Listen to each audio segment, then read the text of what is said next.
Hello everyone, thank you for joining us today. I am Liz Mueller, our Direct Marketing Specialist for Carus Corporation. Today's webinar is the advantages of ABC-Olé over emulsified vegetable oil. And we will have Dr. John Haswell from Redox Tech here to present. Just a few things before we get started. Here is a look at our webinars that we will have throughout 2016. If you are interested in attending any of these upcoming webinars, please feel free to contact me and I will get you on that registration list. In March, we will have Steve Markusek with Redox Tech presenting Remox S ISCO reagent case studies, soil blending techniques achieve stringent treatment goals. In September, we will have Dr. Pat Evans with CDM Smith presenting slow-release chemical oxidants for passive in situ treatment of chlorinated ethenes and 1,4-dioxane, and this is in regards to our cylinder technology. In October, we will have a safety and handling of permanganate, where our technical service manager, Mr. John Bull, will present for us. And then in November, we will have permanganate and persulfate for in situ chemical oxidation and water treatment applications, where Mr. Bruce Marvin with Geosyntech will present. We also do send out newsletters and email blasts. If you're not currently receiving those and you are interested, please let us know. A few housekeeping items before we get started. We do have everyone on mute. That will help keep the background noise down. There's a feature in GoToWebinar in which you can type in your questions as you think of them, so feel free to type those in. We should have time at the end for questions and answers. If for some reason we do not get to your question, GoToWebinar gives us a report that lists the question and who asked it, so we will directly follow up with you after. We will email out a PDF version of today's PowerPoint presentation after the webinar, so be looking for that this afternoon.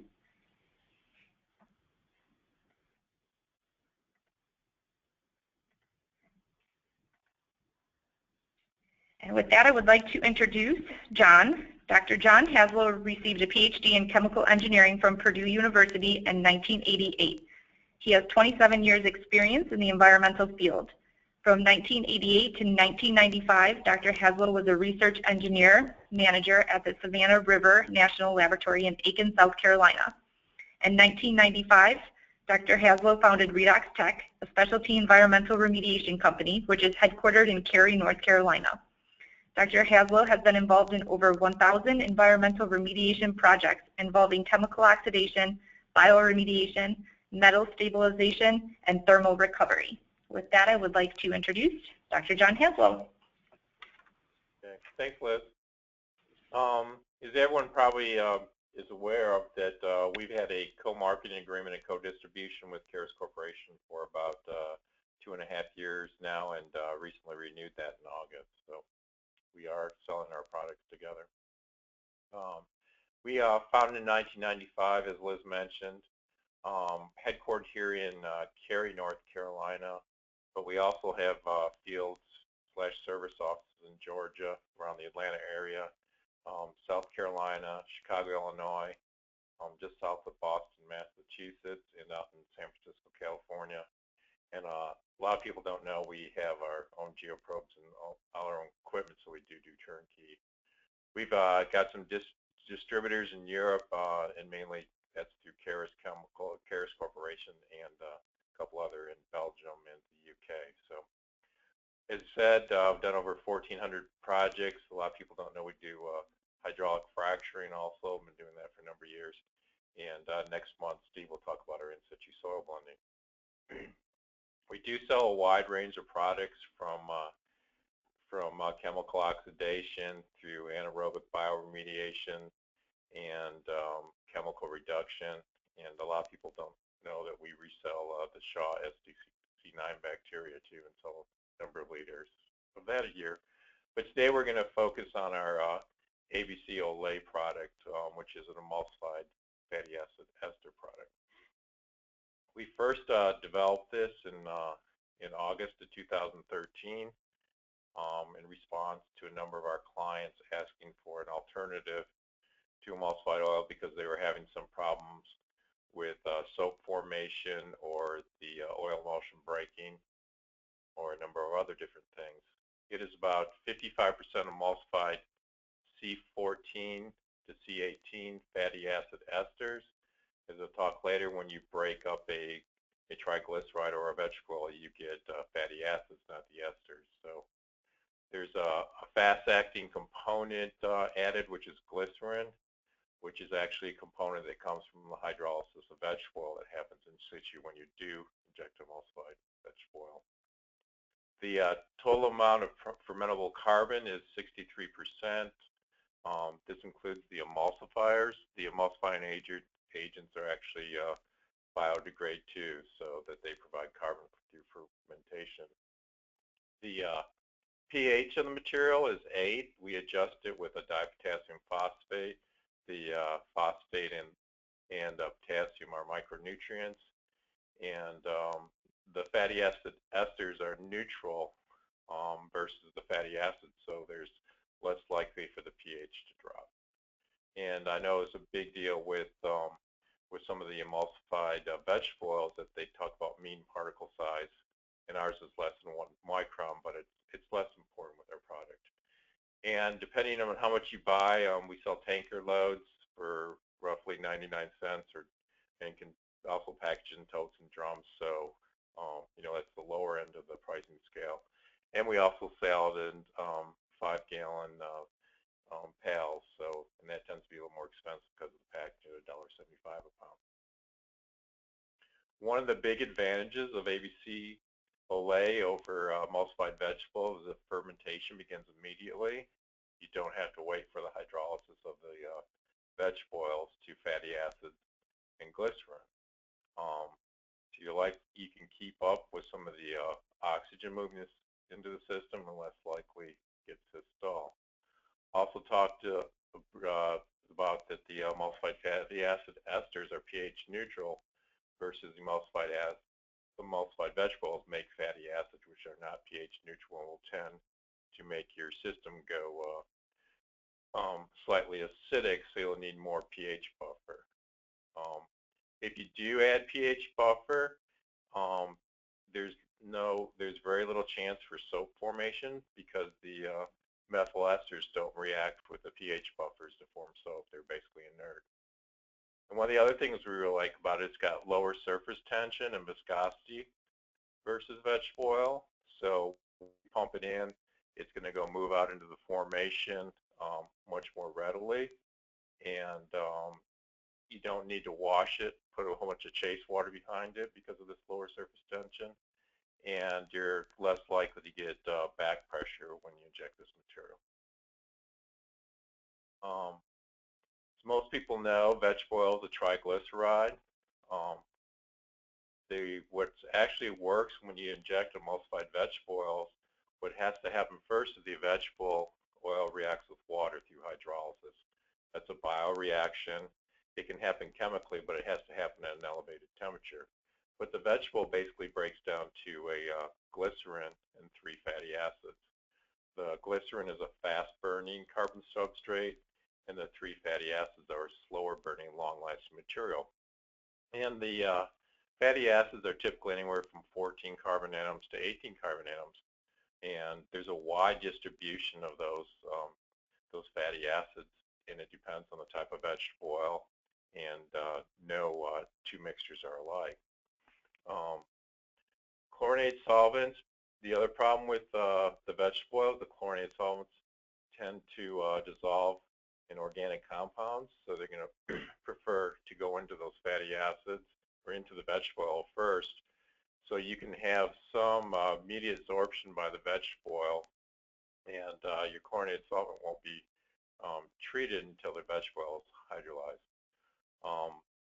Emulsified vegetable oil will last longer than ABC-Olé, but the reason it does last longer is because you're waiting for that hydrolysis process, and it's not necessarily a good thing because you're not providing fermentable carbon. So the reason it lasts longer is it's not working. And just here's a study to show how this can be important. This was actually from a paper by Hida in 1996, and they took 3 different soil types, and you can see on the lower right-hand side of that axis, and they mixed in triglyceride basically vegetable oil, and with the soil, and got it hydrated, and they allowed them to react, and they looked at the fermentation byproducts coming off. And 2 out of 3 soils within a 56-day time frame, there was no fermentation or hydrolysis, so there's no conversion or hydrolysis of the vegetable oil to the fatty acids. So it can be important. So you can see sometimes where, you know, the vegetable oil can last for years and years and years. And one of the reasons that happens is because there's not the hydrolysis going on, and it's typically associated with a lower pH soil. So if you've got a pH of 6 or less, the mineralization to glycerin and the 3 fatty acids will less likely happen. With ABC-Olé, we don't need to worry about this step to go on. It immediately goes on to you know, you already have the fatty acid ester. And here's just kind of a sequence. I know it's really complicated and a lot of chemistry there, but the fatty acids, when they go into the environment, when they do break down from the hydrolysis, there's a number of oxidation steps that occur naturally, and a lot of times the fatty acid that's produced from the vegetable oil goes to a fatty acid ester. Can also go to a diacid where you get one breaking off the fatty acid, and you get a hydroxyl acid and a keto acid. But so we're not adding anything to the environment that's not already formed as part of the natural biological fermentation of vegetable oils. It's just we're cutting out the hydrolysis step and some of these beta oxidation steps. Now here's just a typical slide. This is actually a 100x optical and a 1000x magnification, where you see some of the ABC-Olé. And if you look around there, you can see a number of small particles. You also see little air bubbles on the screens and whatnot. But the mean particle size is well less than 1 micron. So, and that's mainly a function of processing. If you process at a pressure of around 2,500 psi, when you're homogenized, you'll get that type of particle distribution, as long as you've selected your emulsifying agent properly. And we did a number of tests with the, you know, with the emulsifying, with the homogenizer, and with different ratios of emulsifying agents, and can consistently get below, you know, less than 1 micron particle size. The other thing to note, when these material sits in these totes, it can sit there for several months and you won't notice any separation. So, and but all emulsified oils do eventually separate. If you've ever had a jar of mayonnaise sit in your refrigerator for a long, long time, or on your counter, you'll notice some oil come to the top, and that's just a gradual breaking of the emulsion.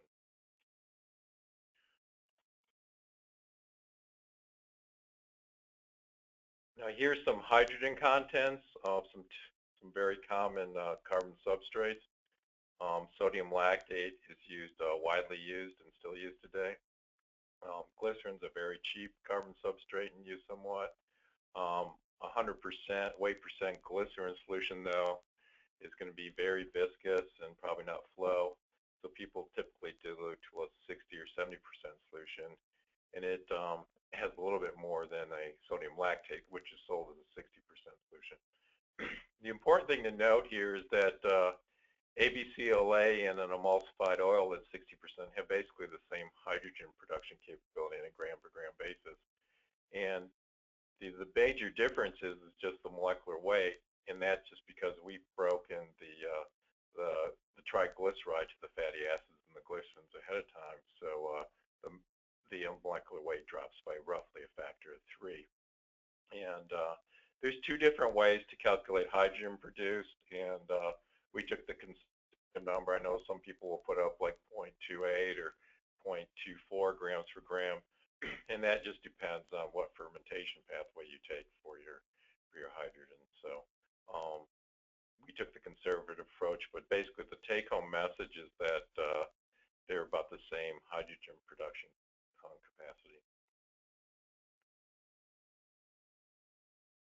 And here's just a client testimony where they had tried 2 different types of emulsified vegetable oil and done 2 fairly expensive pilot tests. and they had a pH of natural pH around 5.5 to 6, and they got substantial systole. And I think it was because they weren't fermenting. There wasn't enough fermentable fatty acid available from the EVO.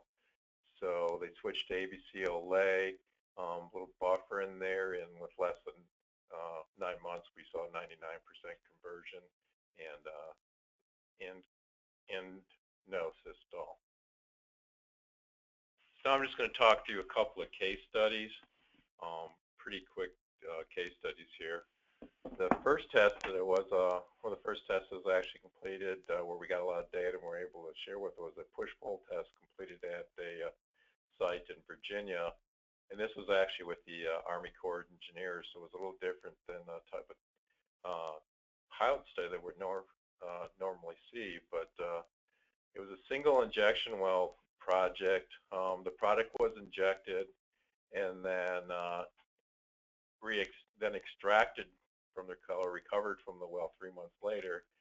And the objective was to see how long residual ABC-Olé would last and how far the material would transport, in a dilute solution, and what area of influence you would get from this product. There was 2 adjacent wells from the site, and they were essentially, one was like 5 feet down gradient, one was 10 feet down gradient. And they did some pretty extensive sampling over about a year period. And I'm just going to show a few figures. The full case study is on our webpage. Classic things of what you see, though, is you did the injection into the well around April of 2014, and then July of 2014 there was a drop of about a factor of 10 or so. And you see the some formation of daughter products, but dropped dramatically and stayed pretty low for 2 sampling periods. Not surprising, you jet product in the well, that well is going to clean up. About 5 feet down gradient, you see some influence. Now, there was only about 55 gallons of fluid injected into the injection well, and it had a 10-foot screen. So about 5 feet down gradient, we saw some PC and TC drop and just starting to see some cis-DCE production, which again, indication that the just under natural flow, the ABC-Olé is transporting, and it doesn't get caught up in the pores as this, insoluble or immiscible second phase. And 10 feet down gradient, you saw some effect of the ABC-Olé injection. Again, the PC and TC dropped, and the cis-DC was just starting to come up. The funding for the sampling ended, but the Corps of Engineers felt like they had demonstrated that there was a long chain carbon substrate, or a long-lasting carbon substrate, that would transport in the environment under just natural gradients and wouldn't be caught up by the surface tension effects. Again, you did see the systole here, but again, it was just to see transport effect and not really, full dosing for complete conversion. Here's a second case study, and it's ABC-Olé plus zerovalent iron. Some people are concerned about injecting oils with zerovalent iron because the chlorinated solvents can react or be absorbed into the oil and then not react with the zerovalent iron. So we did injected both together just to see what happened. In this case, study is kind of interesting because didn't go to pilot scale, just went to full scale test, and the average concentrations of the chlorinated solvents was roughly 50 to 60 parts per billion. There's a number of indications out in the literature that at those types of concentrations, biodegradation will not occur because there is insufficient chlorinated solvents to support a robust microbial community for complete dechlorination. So we were treating about a dilute plume of TC plus daughters over an area of about 1.5 acres. It was at an active shopping mall, so we had working around cars and all sorts of things. There was basically just some restrictions on the parking spaces. And the release was from a dry cleaner that used to be in the mall, so it's actually PCE plus daughters. We injected, did about 90 injection points from about 7 feet to 15 feet below land surface. Saw daylighting or surfacing of the material in probably about 5% of the injection points, so 4 or 5 points. We did have some daylighting, and injected about 65,000 pounds of products over a 2-week interval with 2 crews. And the total cost with product plus injection was about $150K. You can see the injection and the subsequent. This first one, this was one of the monitoring wells we injected around October 2014, and you see the immediate drop in PCE and basically all components, and that indicates that the chemical reduction was occurring through the zerovalent iron.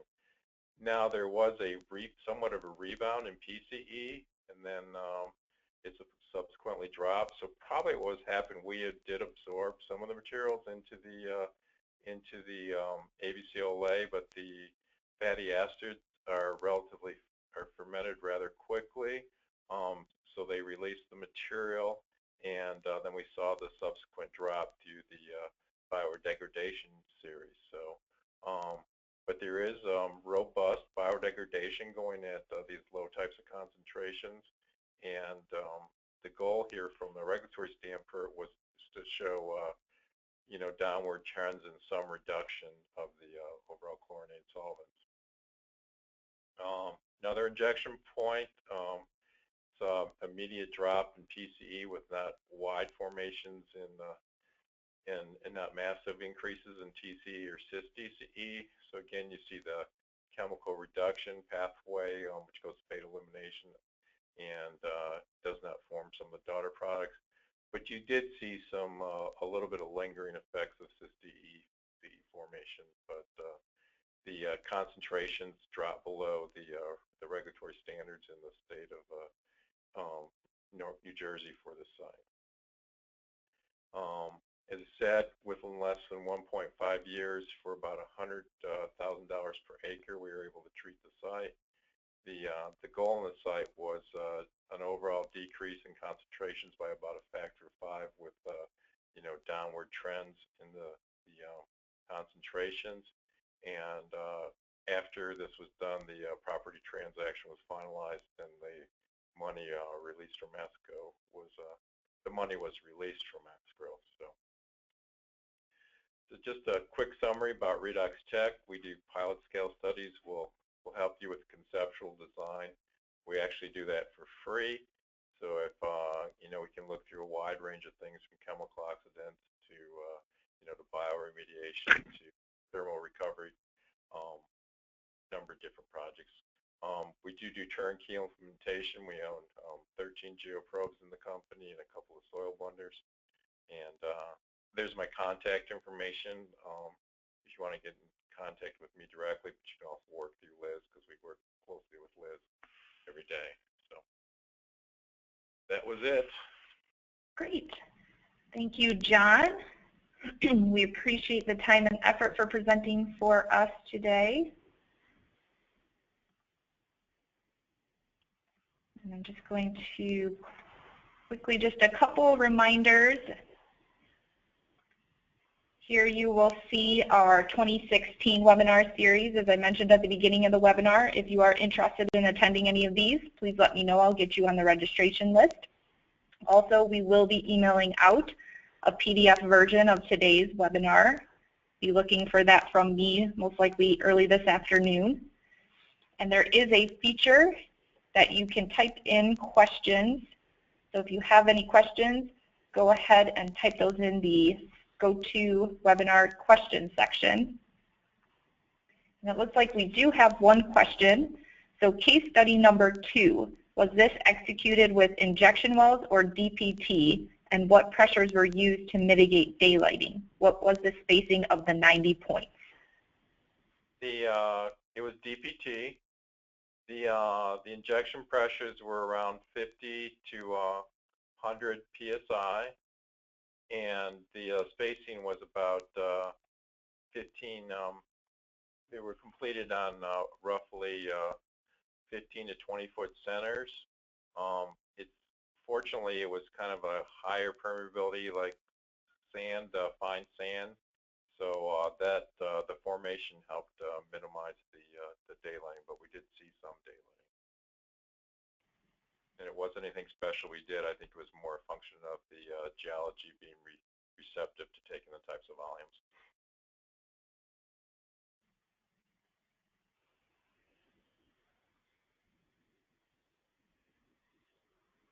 Okay, and one more question. How quickly would you expect to see results after injection? Typically, depending on the amount of zerovalent iron, if it's zerovalent iron, we'll see something, typically within 2 months or so. If it's just a carbon substrate, typically 3 to 6 months, and it depends on what the geochemical state of your system was before the injection was, like, i.e. how reducing it was, if you're already starting to see daughters. And the other thing that has a really important impact is the temperature of the formation. If you're a little bit further north, the cooler groundwater is going to make the bioremediation process go a little bit more slowly than if you were down south, where the water may be 5 degrees Celsius warmer. So.